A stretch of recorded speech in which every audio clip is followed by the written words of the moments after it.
Tidak ada satupun yang bisa terlepas dari fitnah itu. Semua rumah-rumah orang ajam, orang Arab akan terkena fitnah tadi. Sekarang ada fitnah namanya fitnah teknologi. Fitnah itu loh. Fitnah namanya apa? Fitnah teknologi. Ini fitnah teknologi ini sudah berhasil menjebol itu benteng-benteng pesantren. Wow. Zaman Al-Imam Al-Ghazali, orang kalau sudah masuk pesantren, sudah masuk ke tempat suluk, dia paling aman, paling bersih hatinya. Karena suasana luar tidak akan mungkin masuk ke dalam, tidak akan ada terkesan dengan apapun, tawajuh zikir, tawajuh belajar. Tapi sekarang teknologi tadi sudah menembus benteng-benteng pesantren, masuk ke kamar-kamarnya, bahkan masuk ke kantor-kantornya, bahkan masuk ke masjid-masjidnya, ke mihrab-mihrabnya.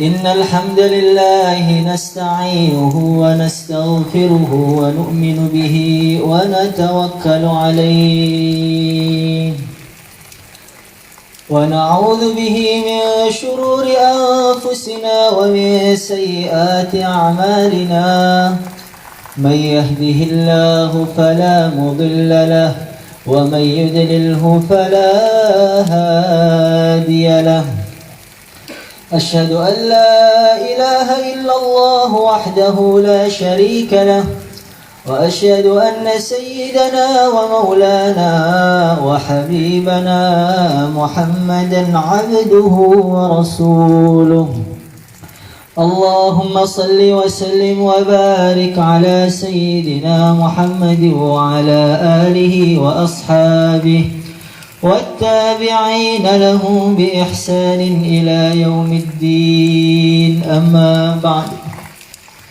فقد قال الله تعالى في كتابه الكريم قل بفضل الله وبرحمته فبذلك فليفرحوا هو خير مما يجمعون.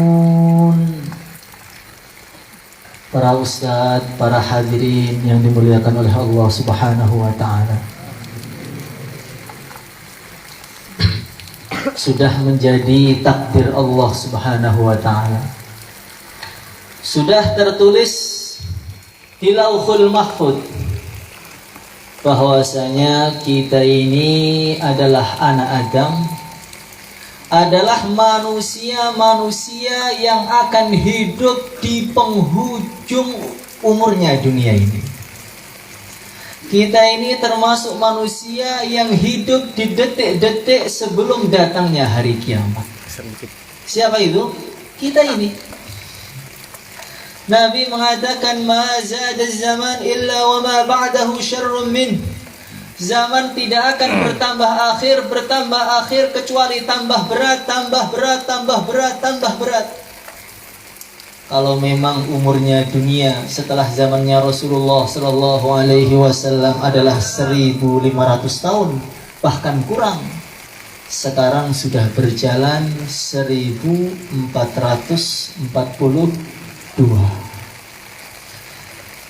Sisanya umur dunia hanya sekitar berapa tahun? 58 tahun lagi. Itu sudah melewati Dajjal, melewati Ya'juj Ma'juj, Imam Mahdi, Nabi Isa, melewati Dabbah.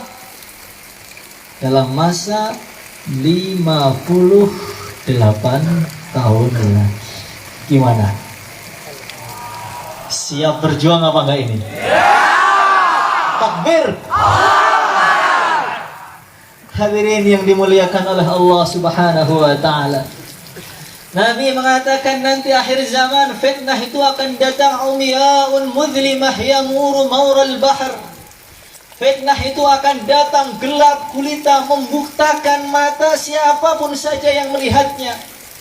Ketika mata sudah buta, orang tidak bisa membedakan ini adalah kawan atau lawan, ini adalah ulama atau awam, tidak bisa dibedakan lagi. Ini adalah hak atau batil, ini ular atau berlian, tidak bisa dibedakan lagi. Sehingga zaman itu campur aduk. Orang bingung membedakan zaman kita ini, bukan zaman itu. Zaman kita ini orang akan bingung membedakan mana yang hak, mana yang batil. Allah. Sehingga yusbihur rajulu fiha mu'mina wa yumsi kafira. Banyak orang yang pagi hari dalam keadaan iman, sore hari imannya sudah dilepaskan oleh Allah Subhanahu wa taala. Dulu ketika orang mendengar hadis ini terasa aneh sekali. Tapi sekarang sudah tidak. Orang pagi dia mendengarkan ceramahnya ustadz-ustadz yang akidahnya benar, dia iman, dia yakini imannya masuk. Di sore hari dia mendengarkan ceramahnya ustadz yang akidahnya salah, dia imani, dia yakini, lepas imannya ketika sore. Allah. Hadirin yang dimuliakan oleh Allah Subhanahu wa taala. Yamuru maural bahar, dia akan jalan seperti jalannya lautan badai. Tidak ada satupun yang bisa terlepas dari fitnah itu. Semua rumah-rumah orang Ajam, orang Arab akan terkena fitnah tadi. Sekarang ada fitnah namanya fitnah teknologi. Fitnah itu loh. Fitnah namanya apa? Fitnah teknologi. Ini fitnah teknologi ini sudah berhasil menjebol itu benteng-benteng pesantren. Wow. Zaman Al-Imam Al-Ghazali, orang kalau sudah masuk pesantren, sudah masuk ke tempat suluk, dia paling aman, paling bersih hatinya. Karena suasana luar tidak akan mungkin masuk ke dalam, tidak akan ada terkesan dengan apapun, tawajuh zikir, tawajuh belajar.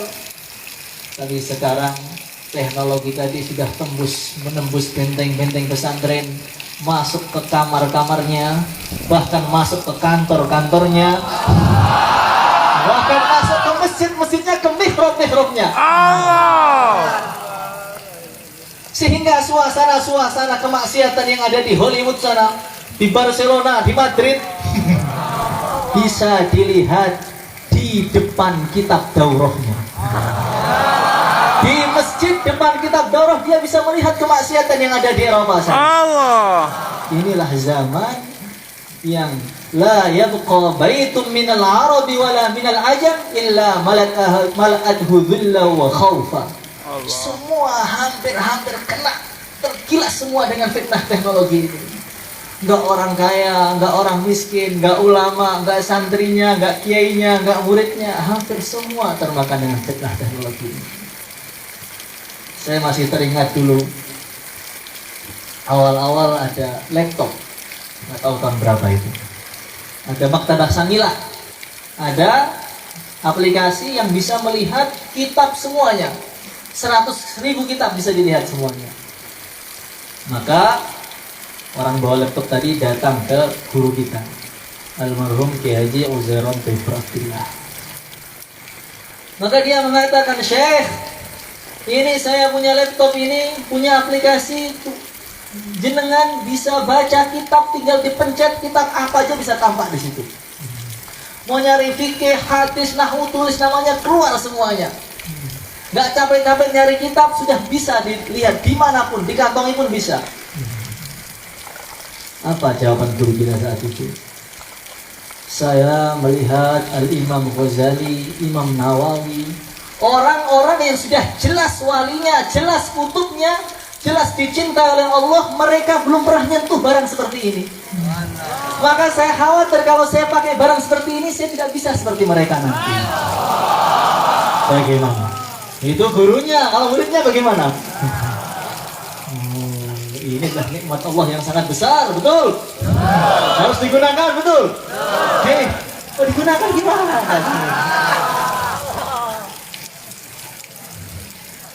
Hadirin yang dimuliakan oleh Allah Subhanahu wa taala. Zaman yang mana batil itu dihias dengan begitu indah sekali. Tazinul batil bizukhrufil ghar, kata Imam Sanusi. Orang-orang ditampakkan bagaimana tidak amal agama itu yang paling indah. Santri-santri dikasih tahu, kamu di pondok itu ngapain? Zaman sekarang kok dikurung seperti ini. Mana? Enaknya di mana? Ini santri suruh hujan-hujan enak apa enggak?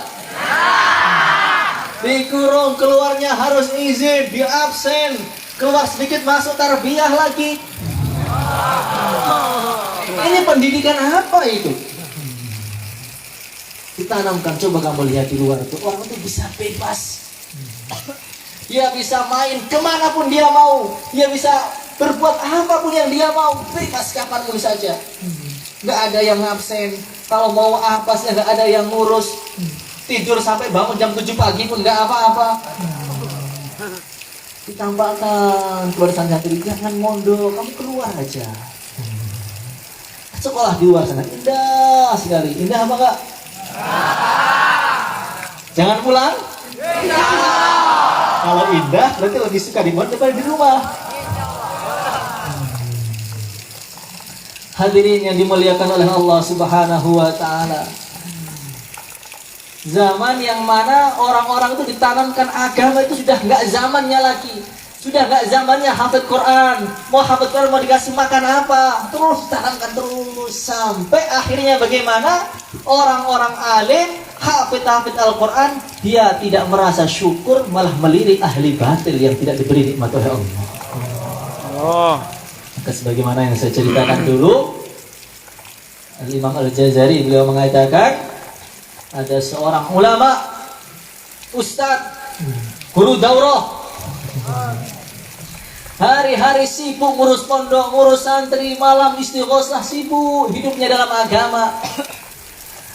Maka suatu ketika ada temannya, teman yang dulu pernah mondok bareng, kemudian boyong di tengah-tengah. Sekarang sudah menjadi bisnismen yang sukses. Pemasukannya per hari 100 juta. Padahal di keras dulu sering ngantuk. Ketika dia kerja sungguh-sungguh jadi orang kaya betul. Maka ulama tadi ngobrol cerita masa lalunya di pondok. Temannya ngomong, alhamdulillah sekarang mobil saya 70. Saya punya Lamborghini, Rolls Royce, Wallah. Ferrari, ada semua itu buat orang-orang belanja ke pasar aja itu. Maka setelah ngomong semalaman suntuk, ya izin. Maka ulama tadi mengatakan, Kang, seumpama saya dulu nggak mondok, saya sibuk kerja seperti kamu, sibuk bisnis seperti kamu, tentu saya akan lebih kaya, lebih sukses daripada kamu, karena saya lebih pintar daripada kamu. Tapi karena saya mondok, karena saya sibuk ngurus agama, ya beginilah ekonomi. Hasil 1 bulan 1.200.000. Allah. Bulanannya hanya 700.000, 800.000. Ya beginilah nasib ustaz. Nggak ada peningkatan, motornya motor STNK. Sampai sekarang ya beginilah orang sibuk dengan agama itu. Dia merasa mendapatkan musibah dengan sibuknya dengan agama. Akhirnya malam tidur. Ketika dia tidur, dia mimpi. Keluar dari dadanya burung pipit yang berupa emas. Keluar 1, 2, 100, 1000, 1 juta burung. Ketika dia bangun dari tidurnya, tidak mampu lagi membaca Al-Quran walaupun 1 huruf.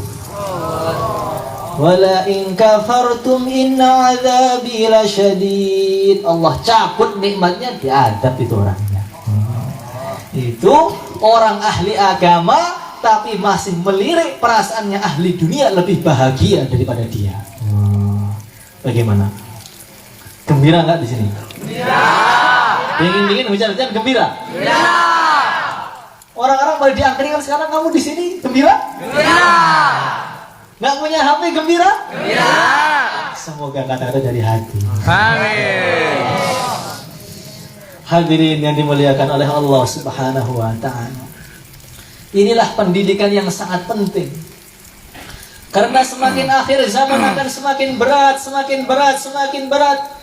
Sampai nanti di akhir zaman Rasulullah SAW bersabda, langit itu akan menahan sepertiga hujannya. Bumi akan menahan sepertiga tanamannya. sehingga di mana-mana paceklik, di mana-mana kering, orang-orang butuh makanan. Terjadi selama 1 tahun. Tahun kedua, langit menahan 2/3 hujannya, bumi menahan 2/3 tanamannya. Sehingga harga makanan, harga air lebih mahal daripada harga motor, bahkan harga emas.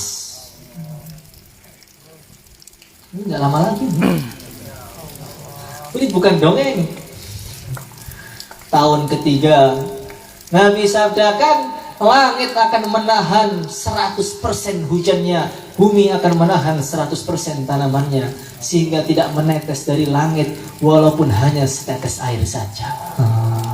Maka sekarang ini langit masih netes, disyukuri.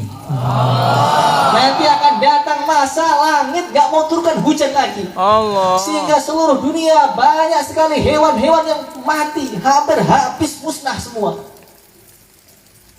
Di saat kelaparan yang begitu sangat, di saat orang-orang butuh makanan, di saat orang-orang butuh minuman, butuh pertanian, di saat itulah puncaknya fitnah.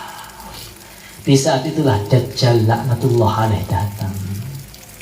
Datanglah dari Khurasan sana satu makhluk yang begitu mengerikan, yang mata kanannya dalam satu riwayat gak ada matanya, gak ada lubangnya, bahkan gak ada alisnya. Mata kirinya seperti buah anggur yang mau pecah, keluar seperti buah anggur yang mau pecah. Di atas matanya ada daging kasar seperti cengkir ayam. Rambutnya begitu mengerikan seperti ular-ular yang siap mencaplok mangsanya. Berani nggak Bang? Hah? Jangan dekat-dekat. Nggak boleh sama Nabi. Kalau ada Dajjal datang, kita harus pergi. Dia datang, ditunjuk langit di saat orang-orang yang sangat kehausan. Dia tunjuk langit, turun hujan, langsung turun. Dia injak bumi, hei bumi keluarkan isimu, emas, perak, keluar semua, ikut Dajjal sebagaimana lebah mengikuti induknya. Dia tidak melewati bangkai-bangkai makanan ayam, bangkai-bangkai ayam sudah nggak tahu, tinggal kakinya doang, tinggal tangannya aja. Ditunjuk, kumbi ini, langsung hidup lagi ayamnya. Bahkan bangkai-bangkai yang sudah ribuan tahun, dinosaurus ditunjuk, kumbi langsung bangun lagi. Bagaimana? Dia datang ke pemakaman-pemakaman yang sudah ribuan tahun, ditunjuk kumbi ini, maka kakeknya, neneknya, buyutnya, orang zaman Nabi Nuh, orang zaman Nabi Adam, tapi semua setan itu. Mereka bangun mengatakan, asyhadu annaka rabbuna, kami bersaksi bosnya kamu Tuhan kami. Di saat kelaparan, Dajjal di tangan kanannya membawa surga, ada es yang sangat dingin, sungai dari madu, sungai dari susu. Maka orang-orang yang pecinta makanan itu akan habis ikut Dajjal laknatullah alaihi. Allah. Dan siapa yang iman dengan Dajjal sekali, tidak akan bisa iman dengan Allah selama-lamanya. Bagaimana? Makanya kalau mondok belum bisa subhanallah kenyang, jangan berani-berani pulang. Gimana? Kalau belum la ilaha illallah Allahu akbar separuh negeri runtuh, jangan berani pulang. Masih dalam kekhawatiran besar. Hadirin yang dimuliakan oleh Allah Subhanahu wa taala. Kalau kita mendengar cerita Dajjal, ini seakan-akan sudah cerita kuno yang masih lama, datangnya masih lama sekali. Tapi kalau kita melihat hadisnya Tamim Ad-Dari, sepertinya Dajjal itu tidak lama lagi. Tahu Tamim Ad-Dari apa enggak? Tahu? Tidak tahu? Aduh. Dulu ada sahabat namanya Tamim Ad-Dari. Suatu ketika Tamim Ad-Dari itu naik kapal, maka kapalnya itu diombang-ambingkan oleh ombak kanan kiri, langitnya begitu gelap, bingung, nggak ada tahu arah sampai 1 bulan. Setelah 1 bulan terdampar dalam satu pulau yang misteri, sampai sekarang tidak diketahui pulau apa itu. Ketika Tamim Ad-Dari sampai di pulau tadi, beliau begitu kaget melihat ada makhluk yang berbulu, saking banyaknya bulunya nggak kelihatan mana depannya, mana belakangnya, mana atasnya, mana bawahnya, mana kepalanya, mana ekornya. Mengerikan sekali. Maka Tamim mengatakan, "Man anta, kamu itu siapa?" "Anal jassasah." Saya ini adalah jassasah. Wa manil jassasah? Jassasah itu siapa? Makhluk atau makhluk jin atau manusia atau apa? Atau hewan? Maka jassasah mengatakan, saya tidak akan memberitakan jati diriku kepada kamu, dan saya juga tidak akan mau minta berita kepada kamu. Tapi di pojok pulau ini ada satu kuil yang di dalamnya ada satu makhluk yang sudah sangat rindu dengan kamu. Ayo, gimana? Pengen ketemu? Maka Tamim Ad-Dari terbirit-birit, dikiranya jin. Dia lari datangi kuil tadi. Ketika beliau masuk, ternyata lebih mengerikan dibanding yang tadi. Ada makhluk yang besar, yang lehernya dibelenggu, tangannya dirantai, kakinya diikat, nggak bisa gerak. Beliau mengatakan, saya tidak pernah melihat manusia yang sebesar itu, kayak raksasa, kayak Hulk gitu. Apa tahu? Hadirin yang dimuliakan oleh Allah Subhanahu wa Ta'ala. Maka orang tadi tanya, "Hei orang-orang Arab, saya sudah rindu dengan kalian. Gimana kabarnya perkebunan-perkebunan Baisan? Gimana kabarnya perkebunan-perkebunan korma Baisan gimana?" "Tuan, yang kamu tanyakan gimana itu apanya? Apakah pohon-pohon korma masih menumbuhkan, masih mengeluarkan buah?" "Tuan, perkebunan Baisan itu perkebunan yang sangat subur. Tidak ada perkebunan yang lebih subur melebihi Baisan. Masih banyak panennya, masih luar biasa." "Oh, kamu harus tahu, suatu ketika nanti akan berhenti itu pohonnya. Tidak akan menghasilkan buah lagi." Maka dia tanya lagi, "Gimana keadaan Danau Tiberia? Danau Tobaria itu gimana keadaannya? Apakah airnya masih banyak, masih melimpah?" Maka dijawab oleh Tamim Ad-Dari, "Masya Allah, Danau Tiberia itu sekarang airnya begitu melimpah, tidak pernah surut mulai zaman Nabi Adam sampai sekarang." Oh, kamu harus menunggu. Suatu ketika lagi, suatu ketika itu danau tidak akan ada airnya lagi. 2. Yang ketiga dia bertanya, "Gimana keadaan mata air Zuhur? Apakah masih mengeluarkan air?" Maka mereka mengatakan, "Betul Tuan, air Zuhur itu mata air yang paling jernih, paling bagus. Semua orang ambil minum dari situ, cocok tanah, cocok pertanian dari situ juga." Maka dia mengatakan suatu ketika nanti mata air itu akan berhenti. Dan ketika tiga-tiganya berhenti, saya akan keluar. Ketika tiga-tiganya sudah berhenti, saya akan keluar. Sekarang tahun berapa? 2020. Itu perkebunan korma Baisan letaknya di Palestina. Ketika terjadi perang Palestina-Israel, sehingga banyak sekali pohon-pohon yang kena bom, kena kimia-kimia, sehingga akhir-akhir ini sudah berkurang panennya. Bahkan tahun ini tidak lagi panen lagi. Sudah tidak panen. Yang dikatakan 1400 tahun yang lalu baru gak panen tahun-tahun ini. Danau Tiberia yang mana kurang lebih dalamnya 45 meter, Mulai tahun 2003 sampai 2013 surut sampai 16 meter. 2013, 14, 17, tahun 2020 sekarang banyak pulau-pulau di dasar Tiberia yang sudah mulai tampak. Berarti tidak lama lagi akan kering.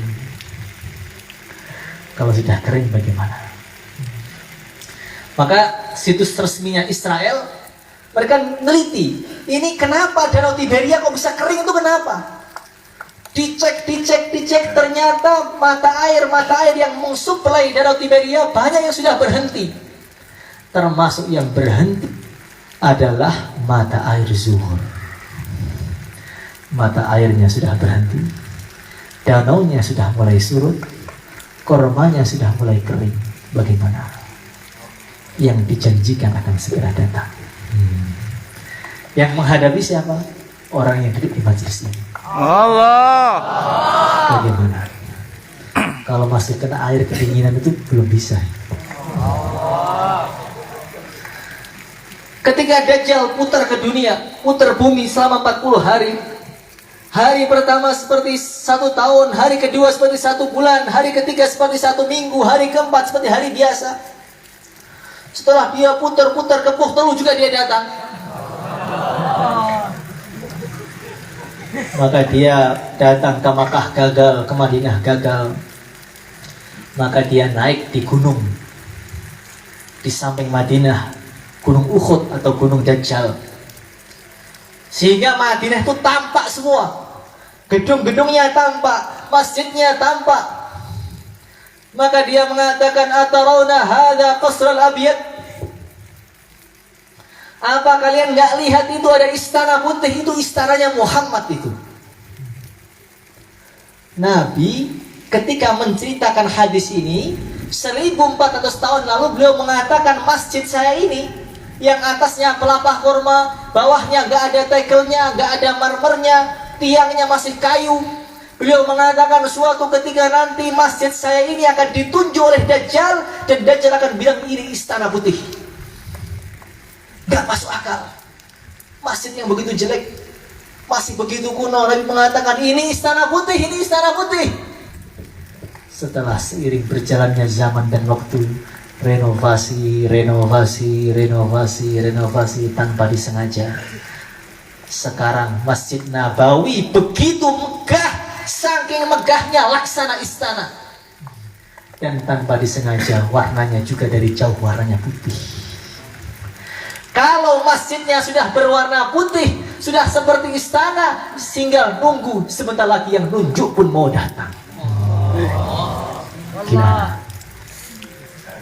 Kita sering dengar cerita ketika Dajjal datang, dia akan bertemu anak muda yang gak mau iman, dibelah lagi, disatukan, digergaji lagi, disatukan, tetap gak iman. Pernah dengar cerita itu? Kemarin ada berita dari Palestina, ada orang lahir.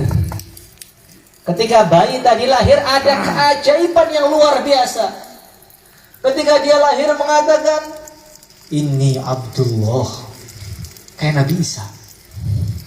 Dia bisa ngomong ketika dia masih bayi. "Ana rajulun alladhi sayaqtuluhu Dajjal wa la yaqtuluni ahadun ghairuh." Saya ini adalah seorang laki-laki yang nantinya akan dibunuh Dajjal, dan tidak akan mampu bunuh saya siapapun saja kecuali Dajjal. Kalau memang cerita ini benar, kalau memang berita ini benar, dari kecil menuju muda berapa tahun? 15 tahun, 20 tahun. Kalau sudah lahir, sebentar lagi yang belah mau datang. Berarti yang kecil-kecil ini bagaimana? Kalau yang sudah tua-tua kan sudah biasa kan, sudah gak lama lagi. Kalau yang kecil-kecil bagaimana itu? Ayo, apakah akan main game untuk menghadapi Dajjal? Bagaimana? Hadirin yang dimuliakan oleh Allah Subhanahu wa ta'ala. Lah supaya kita ini mampu menghadapi zaman yang begitu besar, kita harus ditempa tubuh kita ini. Harus digembleng dengan keadaan sampai hampir hancur lebur, bangkit kembali. Harus siap dingin.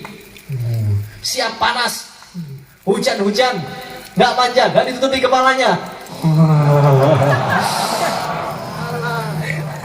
Gimana?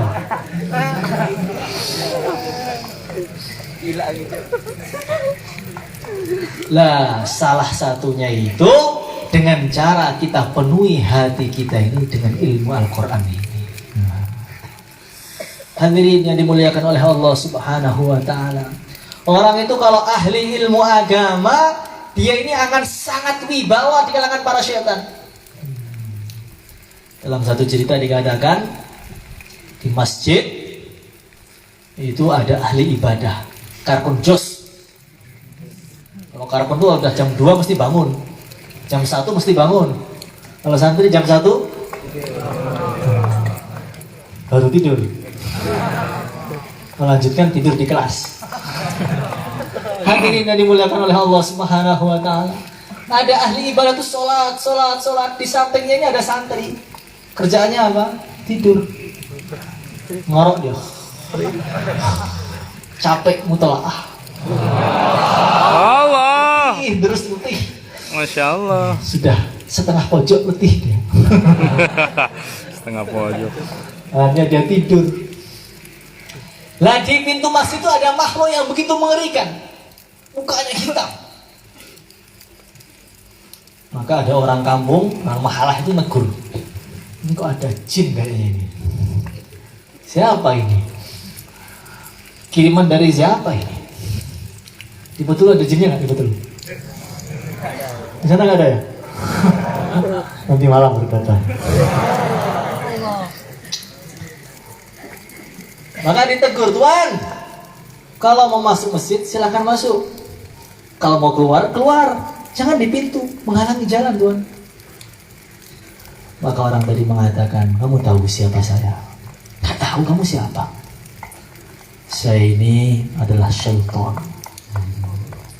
Saya ditugaskan oleh iblis untuk itu goda ahli ibadah karkun jos itu. Dia sholat gak ada capek-capeknya, pengen saya goda dia itu, tapi saya gak bisa mendekat karena nafasnya ahli ilmu agama yang sedang tidur membakar para syaitan. Allah. Berarti tidur aja Pak ya? Kalau tidurnya saja membakar setan, bagaimana bangunnya? Allah. Ini begitu wibawa, makanya ahli agama itu Masya Allah ujiannya banyak sekali. Baru masuk langsung gudikan. Ingat rumah, ingat ini, pengen pulang, bete di sini galau. Kenapa? Itu bukan galau, karena setan nggak mau ada orang-orang ahli agama. Hadirin yang dimuliakan oleh Allah Subhanahu wa ta'ala, ketika Fir'aun laknatullah alaih, dia ngaku jadi Tuhan, maka Nabi Musa itu gak kuat. Ya Allah, Fir'aun itu hancurkan saja sudah ya Allah, gak usah kasih hidayah. Fala yu'minu hatta yarawul adzab al-alim. Sudah, biar masuk neraka saja sudah. Tapi setelah syaitan laknatullah alaih, setelah Fir'aun ini ngaku jadi Tuhan, habis didoakan Nabi Musa bukan makin hancur, makin sehat. Malah bisa jogging dia kemana-mana, makin bisa bikin status, bisa dia. Setelah didoakan hancur, malah habis maksiat makin sehat.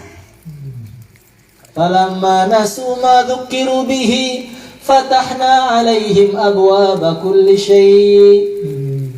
Orang itu kadang-kadang habis maksiat itu bukan rusak, makin sehat, makin banyak rezekinya. Allah. Saya ini setelah meluyur itu kok makin tawajuh haji saya ini.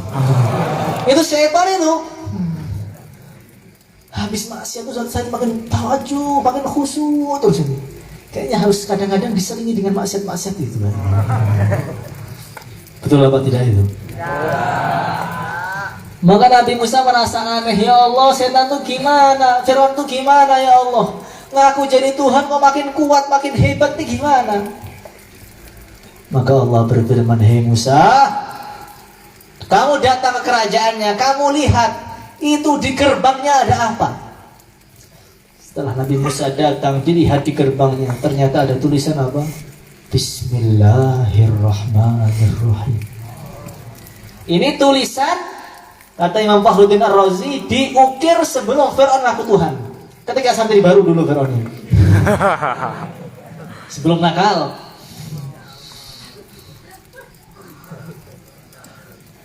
Maka Allah berfirman, "Hei Musa, karena sebab tulisan itu adab untuk Fir'aun saya tunda dulu, wahai Musa." Kalau Bismillahirrahmanirrahim ditulis di gerbangnya musuh Allah, ini bisa menunda adab untuk mereka. Bagaimana kalau Bismillahirrahmanirrahim ditulis di hati-hatinya santri Muhtelu? Api neraka pun tidak akan mampu bakar.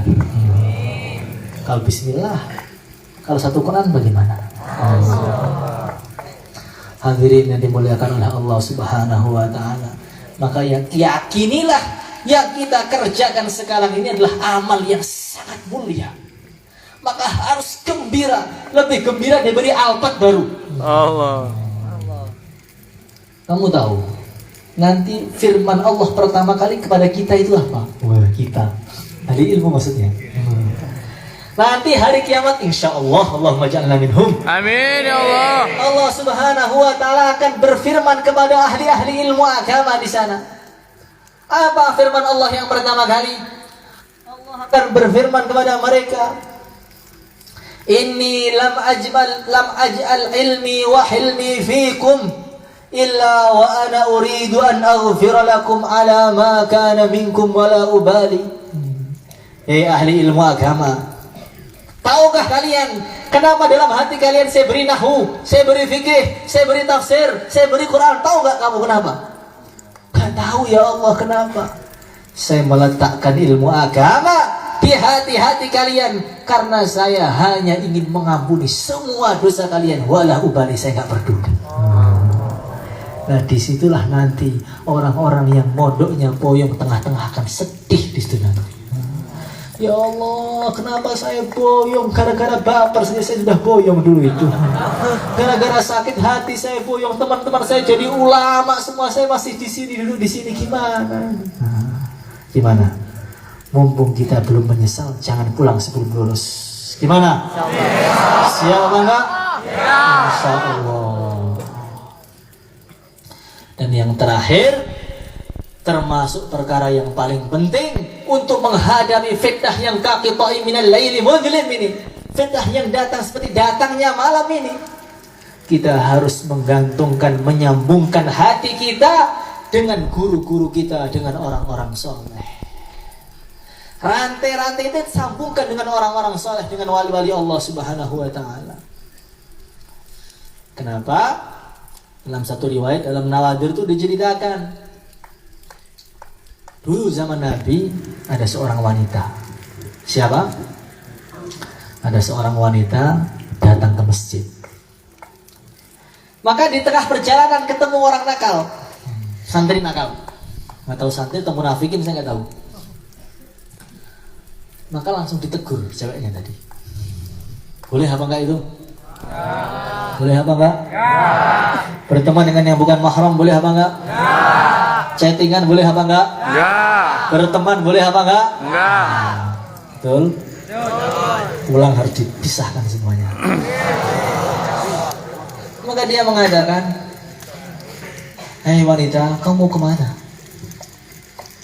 "Saya mau ke masjid." "Ke masjid mau ngapain ke masjid?" "Ya mau dengar bayangnya Rasulullah." "Oh, gimana mau ngapain?" "Kenapa kamu dengarkan bayangnya Rasulullah?" "Kamu tuh gimana?" "Karena saya cinta dengan Nabi, saya dengarkan bayannya." Maka laki-laki senyum. Senyum 1000 modus. Allah. Dia mengatakan, kalau kamu memang benar-benar cinta dengan Nabi, buka burdahmu, nikahmu buka. Perempuan tadi gak pikir panjang, sudah emosi dia, langsung dibuka itu cadarnya. Ternyata dia itu hampir sama dengan bidadari surga. Saking cantiknya itu seperti dia bisa milih sendiri gimana tubuhnya. Dia bisa milih gimana mata yang terindah, gimana hidung yang terindah, saking cantiknya. Sampai matahari di Madinah itu langsung redup, saking cantiknya perempuan tadi. Masa begitu, Pak? Kayaknya. Maka laki-laki itu gak kuat ya, langsung dicoel pipinya itu. Masya Allah. Alangkah beruntungnya orang yang dapat kamu itu, Dede.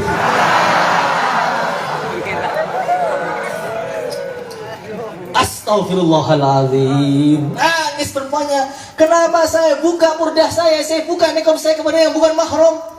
Tutup, pulang, nangis. Ternyata dia sudah ada yang punya. Sudah punya suami ternyata. Sudah sold out. Maka dia nangis kepada suaminya, saya khilaf Pak, khilaf. Tadi saya di masjid begini-begini, ternyata saya dicoel pipi saya sudah mustakmal ini pipinya kayak ini. Maka suaminya marah, dilaporkan kepada Rasulullah Sallallahu Alaihi Wasallam. Rasulullah, ini istri saya diganggu oleh laki-laki begini ceritanya ya Rasulullah. Maka Nabi mengatakan, istrimu masukkan dalam kuali, bakar hidup-hidup. Apa? Masukkan kuali, panggang hidup-hidup. Kaget suaminya itu, ya Allah, sami'na wa ata'na. Kalau perintah Nabi bagaimana? Jangan dipikir, sami'na wa ata'na. Kami dengar, kami taat. Dari istriku nangis dia. Sepertinya hari ini hari kita berjumpa. Kita besok mau pisah kayaknya. Lah kenapa? Rasulullah Shallallahu Alaihi Wasallam perintahkan saya untuk masukkan kamu dalam kuali, mau dibakar hidup-hidup. Apa jawaban istrinya? Kalau orang sekarang gimana? Ih, jahat banget ya. Gitu kan? Tidak, agama kok jahat. Agama gak imbang, gak adil. Perempuan dapat separuh, laki-laki 2, perempuan 1, gak adil kan gitu. Laki-laki gak perlu pakai cadar, perempuan harus dikurung semuanya tubuhnya, kan gak adil agama itu. Sekarang kan begitu orang ngomongnya. Maka perempuan tadi mengatakan, kalau memang itu perintah Nabi, maka demi cintaku kepada Rasulullah, silahkan saya masukkan dalam kuali, gak apa-apa. Dimasukkan, tutup, hidupkan air, api, bakar langsung. 1 jam, 2 jam, 3 jam, jadi bubur. Maka Nabi tanya, mana istrimu? Itu ya Rasulullah, gak tahu jadi apa sekarang itu. Jadi bau hijau. Lumer tuh tubuhnya, jangan lumer.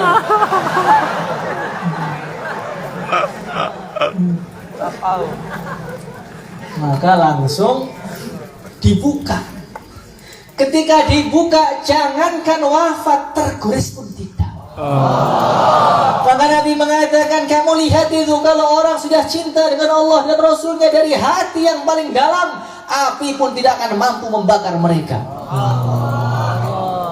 Maka kalau orang itu hatinya cinta Allah, cinta Rasulnya, cinta ulama, maka dia ini akan bisa menahan diri dari api-api fitnah sekarang ini.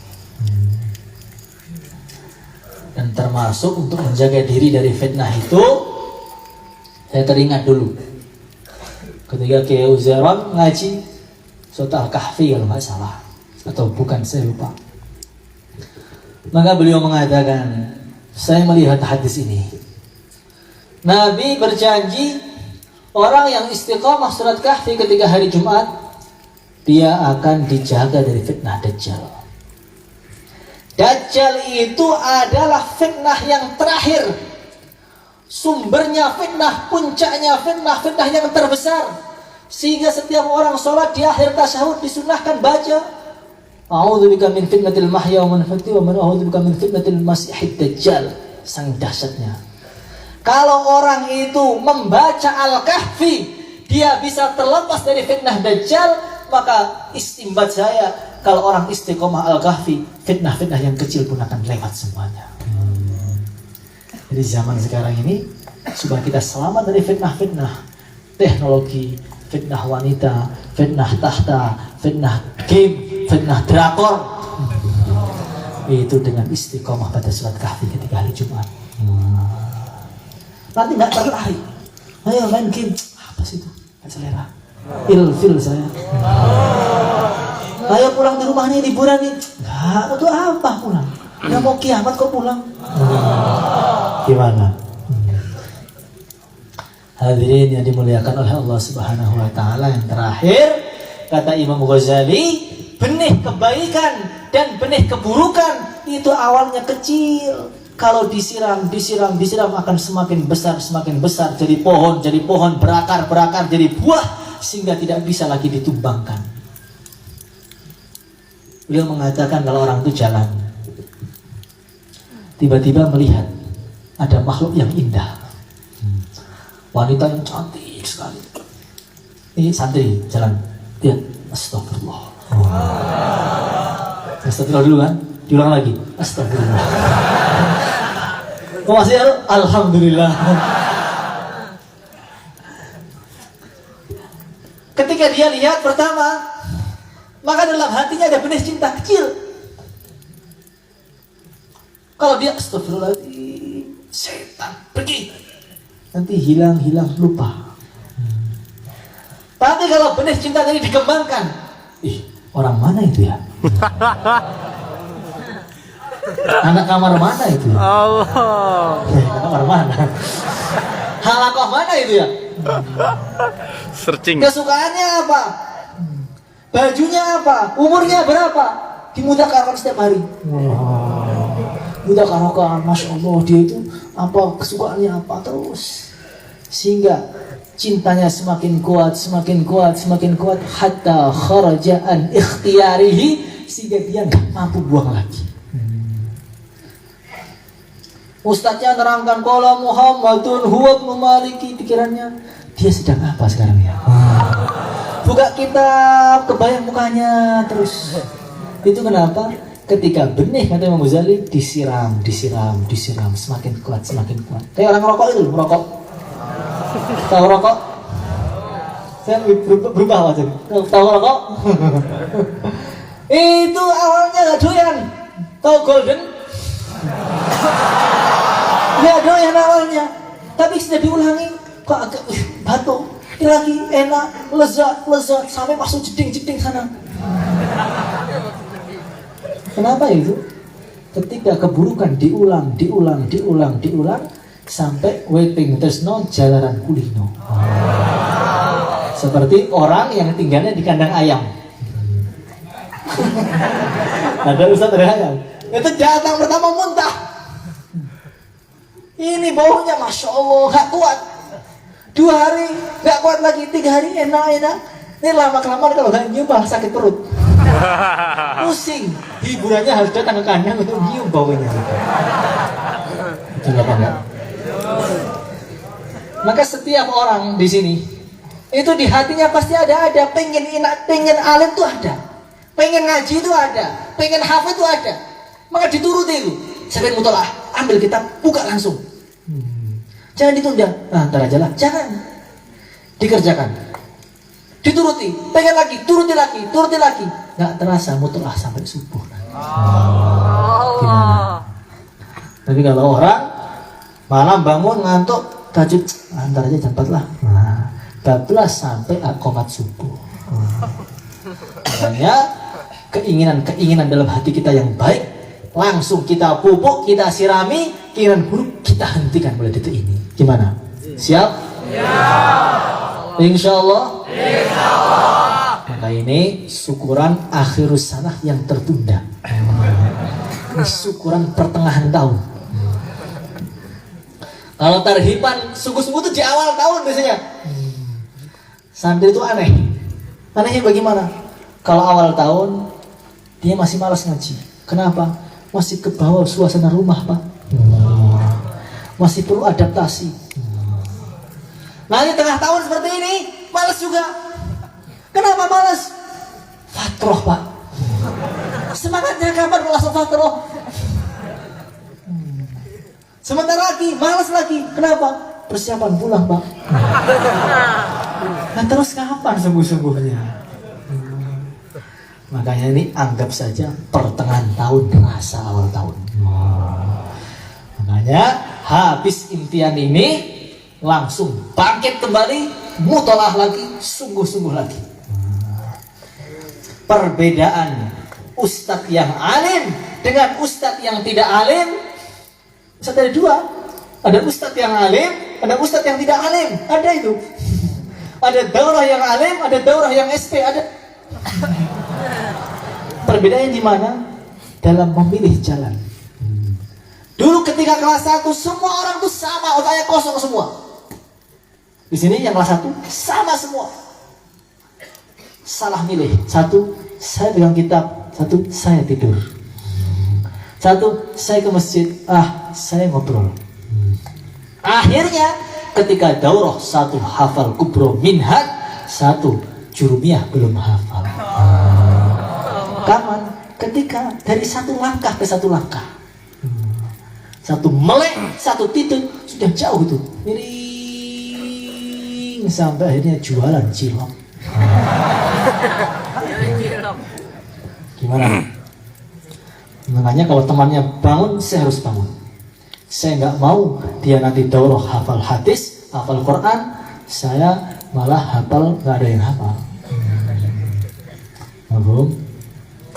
Makanya mumpung belum kaset, mumpung belum terlanjur, dan nggak ada yang terlanjur, walaupun daurah belum ada yang terlanjur. Terlanjur itu kapan? Sudah dicabut nyawanya oleh Israel baru terlanjur. Maka kita harus semangat, kita pilih langkah yang tepat. Doa kepada Allah supaya menjadi orang yang dicintai oleh Allah Subhanahu wa taala. Mungkin itu saja yang saya sampaikan, kurang lebihnya minta maaf. Kita akan doa bareng-bareng. Al-Fatihah.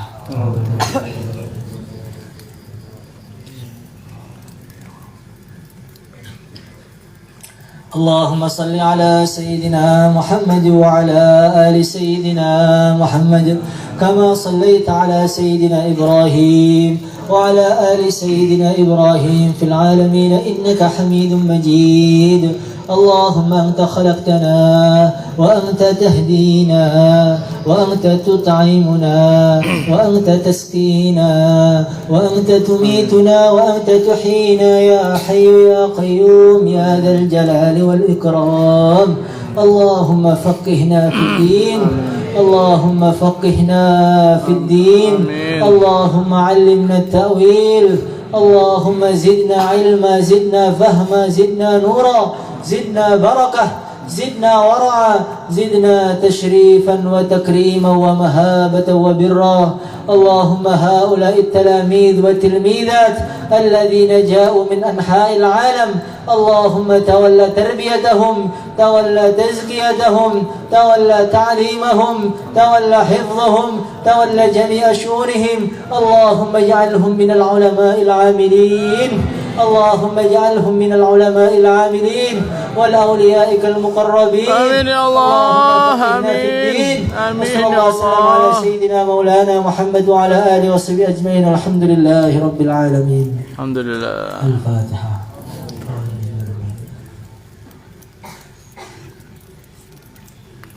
Acaranya apa?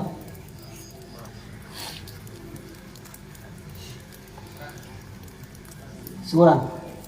Per kelas berapa?